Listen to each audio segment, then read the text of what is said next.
വെട്ടിക്കളയും കൊന്നുകളയും, നിങ്ങൾക്ക് എന്നെ അറിഞ്ഞുകൂടാ എന്നുള്ളൊരു സ്വരത്തിലുള്ളൊരു സംസാരം. പിന്നെ ഞങ്ങൾക്ക് ജീവനിൽ ഭയമുള്ളതുകൊണ്ട്, ജീവിക്കണമെന്നുള്ളതും ഭാര്യയും കുട്ടികളുമായിട്ടൊക്കെ കഴിയുന്നത് കൊണ്ടൊക്കെയാണ് ഞങ്ങൾ കൂടുതൽ സംസാരിക്കാൻ പോകത്തത്. സംസ്ഥാന പാതയോരത്ത് കൊപ്പം, മഞ്ചാടിമൂട് മുതൽ കാവ്യാട് വരെയുള്ള പ്രദേശങ്ങൾ കേന്ദ്രീകരിച്ച് അനധികൃത തടിയാടുകളുടെ പ്രവർത്തനം വ്യാപകമാകുന്നു. നിയമങ്ങൾ കാറ്റിൽ പറത്തി പ്രവർത്തിക്കുന്ന ഇത്തരം യാർഡുകൾ മൂലം പ്രദേശവാസികളും വാഹനയാത്രികരും കടുത്ത ദുരിതത്തിലാണ്. കഴിഞ്ഞ ദിവസങ്ങളിൽ മേഖലയിൽ വാഹനാപകടങ്ങൾ ഉൾപ്പെടെയുണ്ടായിട്ടും അധികൃതർ കണ്ടില്ലെന്ന് നടിക്കുകയാണെന്ന് നാട്ടുകാർ ആരോപിക്കുന്നു. യൂണിയൻ വിമുക്ത മേഖലയെന്നറിയപ്പെടുന്ന ഇവിടെ യാതൊരുവിധ മാനദണ്ഡങ്ങളും പാലിക്കാതെയാണ് വലിയ വാഹനങ്ങൾ എത്തുന്നതും തടികൾ കയറ്റിയിറക്കുന്നതും. വീതി കുറഞ്ഞ റോഡിലേക്ക് തടിലോറികൾ അലക്ഷ്യമായി നിർത്തിയിടുന്നത് കാരണം റോഡിലൂടെയുള്ള ഗതാഗതം തടസ്സപ്പെടുന്നതും പതിവാണ്. സ്കൂൾ കുട്ടികൾ ഉൾപ്പെടെയുള്ള കാൽനടയാത്രക്കാരും വലിയ ഭീഷണിയാണ് അഭിമുഖീകരിക്കുന്നത്. ഇവിടെ ഒരു 1-2 സ്ഥലങ്ങളിൽ തടിയാടുകൾ പ്രവർത്തിക്കുന്നുണ്ട്. ഇത് നാട്ടുകാർക്കും വഴിനട യാത്രക്കാർക്കും സ്കൂളിലെ കുട്ടികൾക്കും അതുപോലെ തന്നെ വാഹനം കൊണ്ട് പോകുന്നവർക്കും എല്ലാം വലിയ തടസ്സമാണ്. അധികകാലമായില്ല, ഒരു 10-15 വർഷം പൊളിഞ്ഞു കിടന്ന ഒരു റോഡ് പണിതിട്ട് ഇപ്പോഴും അതിൻ്റെ സ്ഥിതി വേണമെന്നുണ്ടെങ്കിൽ ഇത് ഇവിടെ നോക്കിയാൽ കാണാം.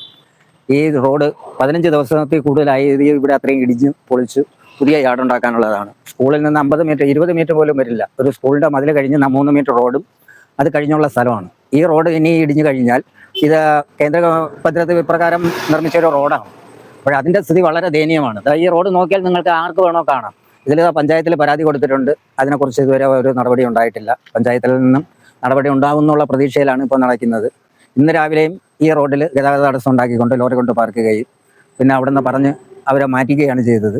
ഓരോ ഭീഷണി സ്വരത്തിലാണ് ഇതിൻ്റെ യാർഡിൻ്റെ അധികാരികൾ നമ്മളോട് സംസാരിക്കുന്നത്. പിന്നെ ഞങ്ങൾക്ക് ജീവനിൽ ഭയമുള്ളതുകൊണ്ട്, ജീവിക്കണമെന്നുള്ളതും ഭാര്യയും കുട്ടികളുമായിട്ടൊക്കെ കഴിയുന്നത് കൊണ്ടൊക്കെയാണ് ഞങ്ങൾ കൂടുതൽ സംസാരിക്കാൻ പോകത്തത്. നല്ല രീതിയിലുള്ള സംസാരമാണ് പറയുന്നത്. നിങ്ങൾ രാത്രി സമയങ്ങളിൽ തടിയാട് പ്രവർത്തിപ്പിക്കരുത്, നിങ്ങളൊരു 6 മണി 7 മണിക്കകത്ത് മതിയാക്കണം. കുട്ടികൾ പഠിക്കുന്നവരുണ്ട്, അതുപോലെ തന്നെ വീട്ടിൽ കുട്ടികൾ ഉറങ്ങുന്നവരുണ്ട്, രോഗികളായ ആൾക്കാരുണ്ട്. ഇവർക്കൊക്കെ ശല്യം വരുത്തുന്ന രീതിയിൽ നിങ്ങൾ യാർഡ് പ്രവർത്തിപ്പിക്കരുത്. പകൽ നിങ്ങൾ തടി കയറ്റിക്കൊള്ളുക. റോഡിൽ ഗതാഗത തടസ്സം ഉണ്ടാക്കിക്കൊണ്ട് റോഡിലിട്ട് തടി കയറ്റുന്ന ഒരു പ്രവൃത്തി നിങ്ങൾ ചെയ്യരുതെന്ന് പറഞ്ഞാൽ ഇവർ യാതൊരു ഇതും കൂടാതെയാണ് ഞങ്ങളെ വെല്ലുവിളിച്ചും കൊണ്ടാണ് ചെയ്യുന്നത്. നിങ്ങൾക്ക് ചെയ്യാന്നുള്ളത് ചെയ്തോ എന്നുള്ള ഒരു സ്വരത്തിലാണ് ഇവർ സംസാരിക്കുന്നത്.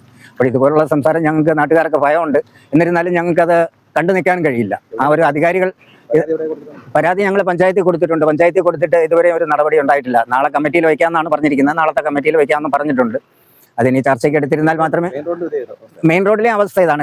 ഇന്നലെ ഒരു ആക്സിഡന്റ് ഉണ്ടായി. ഉണ്ടായെന്ന് പറഞ്ഞു കഴിഞ്ഞാൽ ഈ ലോറി അവിടെ നിന്ന് വന്ന അവർ സൈഡ് കൊടുത്ത് വണ്ടി വെട്ടിച്ചതെന്ന് പറയുന്നു, ബൈക്ക് വെട്ടിച്ചതെന്ന് പറയുന്നു. കറക്റ്റ് ഞങ്ങൾ സ്പോട്ടിൽ കണ്ടില്ലായിരുന്നു.